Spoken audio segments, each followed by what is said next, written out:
Hello learners, welcome to my channel enlighten knowledge. आज हम trade cycle में discuss करने जा रहे हैं methods to control the trade cycles.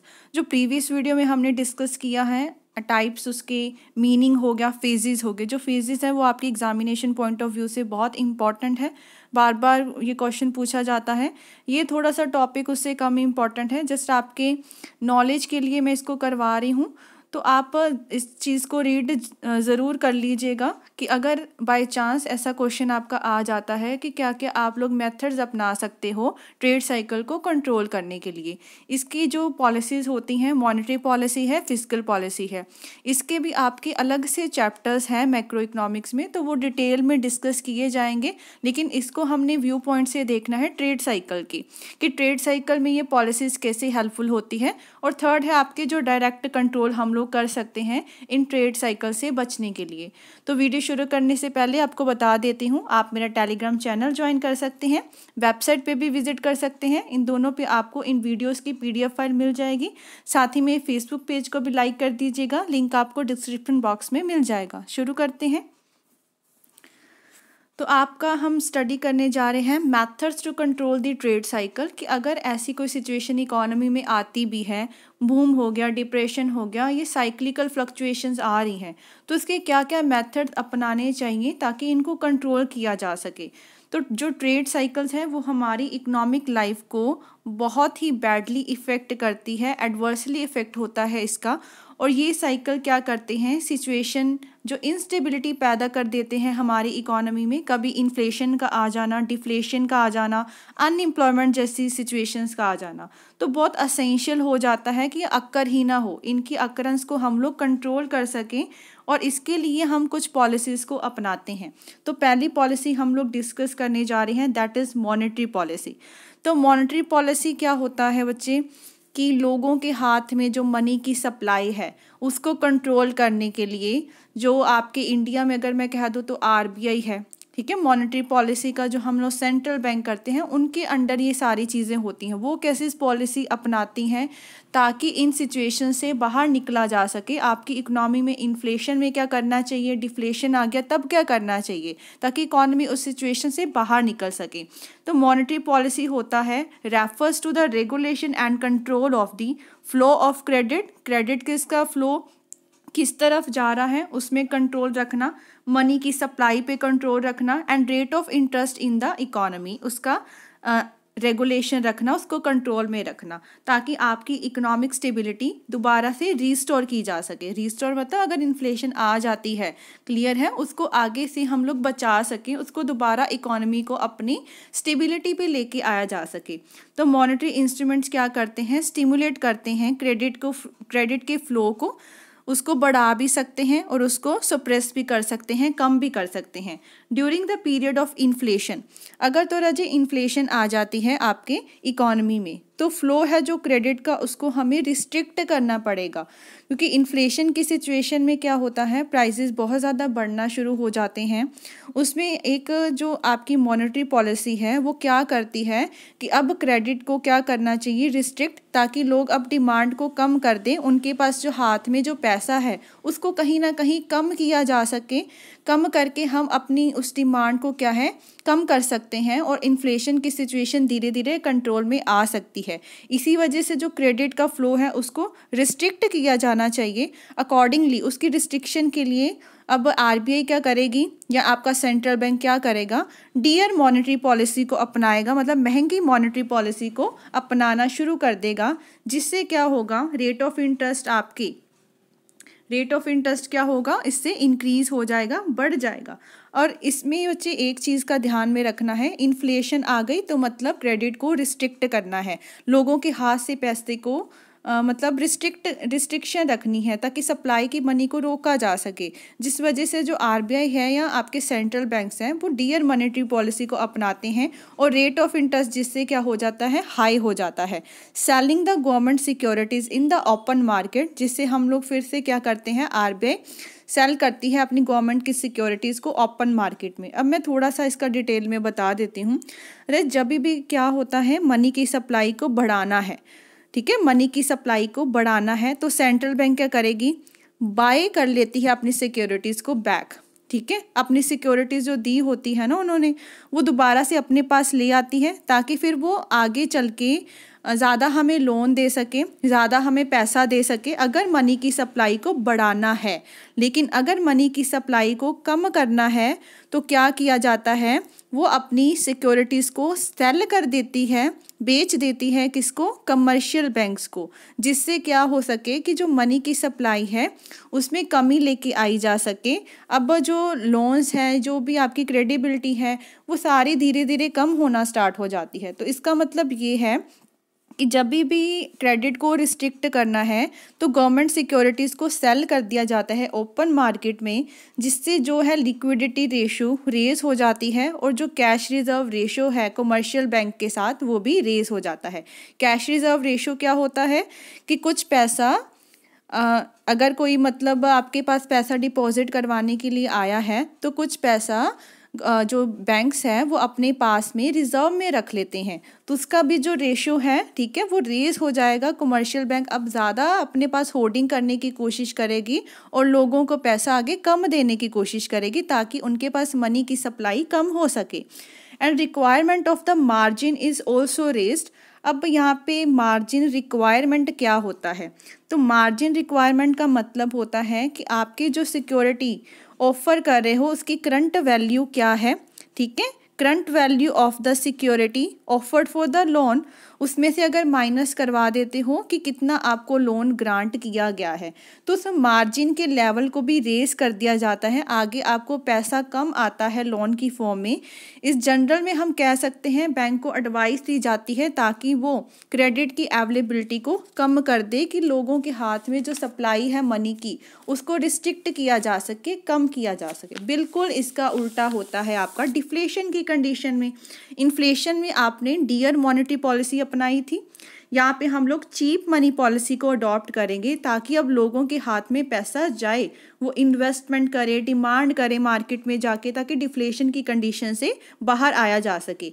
तो रेट ऑफ इंटरेस्ट को रिड्यूस किया जाता है, वहाँ पे गवर्नमेंट सिक्योरिटीज़ को सेल किया जाता था, इसमें गवर्नमेंट सिक्योरिटी को परचेज किया जाता है ओपन मार्केट में, जिस वजह से कैश रिजर्व रेशो है, लिक्विडिटी रेशो है कमर्शियल बैंक्स में वो अपने आप रिड्यूस हो जाती है। रिड्यूस का मतलब है आगे अब बैंक ज़्यादा लोन देना स्टार्ट कर देंगे, अपने पास में पैसा कम रखेंगे और जो आपकी मार्जिन की रिक्वायरमेंट है उसको भी स्लैश किया जाता है। कॉन्सिक्वेंटली जो क्रेडिट है बढ़ जाता है, लोग अपने बिजनेस एक्टिविटी को स्टिमुलेट करते हैं, एम्प्लॉयमेंट बढ़ना शुरू हो जाती है। However it should be noted that monetary policy alone seldom सुसीड्स।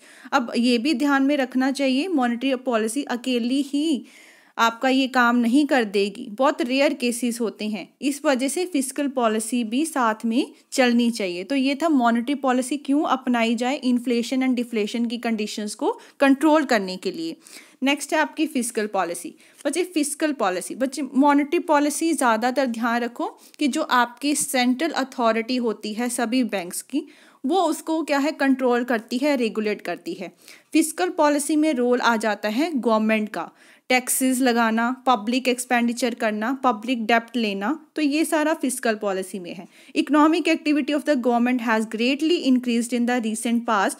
The government can significantly influence the occurrence of trade cycle by the way of its fiscal policy that renders relates to the revenue and expenditure. इसका मतलब fiscal policy भी अब trade cycle को कहीं हद तक control कर सकती है, जो कि रिलेट करती है आपकी रेवेन्यू और एक्सपेंडिचर से। फिस्कल पॉलिसी होता क्या है कि गवर्नमेंट के द्वारा कहाँ से पैसा आता है, कहाँ गवर्नमेंट पैसा खर्च करती है। In other word, fiscal policy is the policy concerning the revenue, expenditure and डेप्ट of the government to achieving the definite objectives. तो फिस्कल पॉलिसी अब क्या क्या चीज़ें अपनाएंगी ताकि वो ट्रेड साइकिल की अकरेंस को कंट्रोल कर सके। पहली है build in stabilisers and second one is discretionary measures. अब पहले हम लोग पढ़ लेते हैं बिल्ड इन स्टेबलाइजर्स के बारे में। बिल्ड इन स्टेबलाइजर देखो नाम ही दिया गया है कि और एक तरीके से खुद ही ऐसी फिस्कल पैरामीटर्स अपनाना कि वो इस सिस्टम को खुद ही ऑटोमेटिकली अपने स्टेबिलिटी में लेके आ सके। तो built in stabiliser refer to those physical parameter that start operating in the system automatically, खुद से शुरू हो जाते हैं, जिस वजह से हम इसको नाम क्या देते हैं, ऑटोमेटिक स्टेबलाइजर्स का। ये बिल्ट इन स्टेबलाइजर ऑटोमेटिकली अपना जो इनकम का फ्लो है उसको चेंज कर देते हैं, या मनी किसके बिटवीन जा रही है, इंडिविजुअल्स के बीच में कितनी मनी है, कॉरपोरेशंस के बीच में ऑन द वन हैंड, और गवर्नमेंट के पास में कितना पैसा आ रहा है। And the change is such that it is approximately counter cyclical in its direction. और ये चेंजेस क्या होते हैं, काउंटर साइकिल का मतलब होता है कि ऐसे स्टेप्स गवर्नमेंट के द्वारा अपनाना जो कि बिजनेस साइकिल के अगेंस्ट में चलते हैं, अगेंस्ट में, ताकि उनकी अकरेंस को रोका जा सके। तो बिल्ट इन स्टेबलाइजर्स का क्या है रजे, that work at a automatic shock absorbers, किसी भी शॉक से निकलना हो, उसको एब्जॉर्ब करना हो, and reducing the operation and intensity of the cycle. अब इसके भी आगे बिल्ट इन स्टेबलाइजर्स के आगे दो तरीके दे रखे हैं, पहला होगा आपका प्रोग्रेसिव टैक्सेशन और दूसरा होगा अनएम्प्लॉयमेंट इंश्योरेंस। पहला पढ़ते हैं प्रोग्रेसिव टैक्सेशन में क्या दिया हुआ है। It is a system of taxation in which rate of tax increase हो जाती है। बच्चे प्रोग्रेसिव टैक्सेशन मतलब इनकम बढ़ेगी तो इनके टैक्सेस भी क्या होंगे, इनके टैक्सेस का रेट ज़्यादा बढ़ेगा। In the state of prosperity, अब प्रोस्पेरिटी की स्टेट में क्या होगा, मतलब भूम वगैरह की सिचुएशन में क्या होगा, as the level of income and profit rise, इसमें इनकम एंड प्रॉफिट में राइज होता है। तो प्रोग्रेसिव टैक्सेशन इंश्योर करेगी more income to the state in the terms of the tax revenue. Progressive taxation ensure कर सकती है कि ज़्यादा इनकम आए गवर्नमेंट को, ताकि टैक्स रेवेन्यू से वो ज़्यादा इनकम बिल्डअप कर सके। एज अ कॉन्सिक्वेंस इससे क्या होगा, जो परचेजिंग पावर होगी बहुत सारे लोगों की वो रिड्यूस होना शुरू हो जाएगी, क्योंकि उनका पैसा कहाँ चला गया, टैक्स की फॉर्म में चला गया, जिससे हम लोग अपना इन्फ्लेशनरी टेंडेंसीज को चेकआउट कर सकते हैं। इन्फ्लेशन में यही होता है ना, लोगों के हाथ से पैसा छीनो।